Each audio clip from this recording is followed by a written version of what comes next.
Hey, let's talk about fiscal responsibility. Newly elected Speaker of the House Mike Johnson has put forward a proposal to fund military aid to Israel by cutting more budget from the IRS. $14.3 billion of aid specifically. This is in response to Biden's request for all that aid to go out to Ukraine and Israel.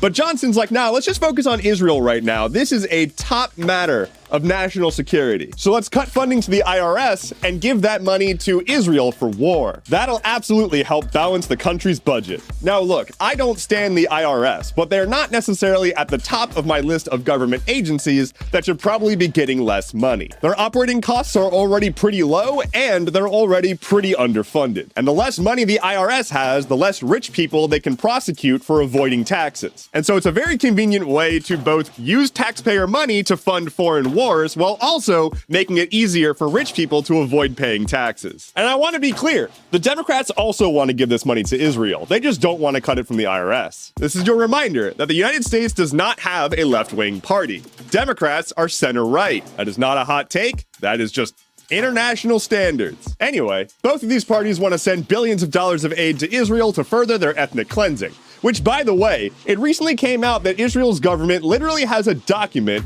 outlining a proposal to eject citizens from Gaza into Egypt.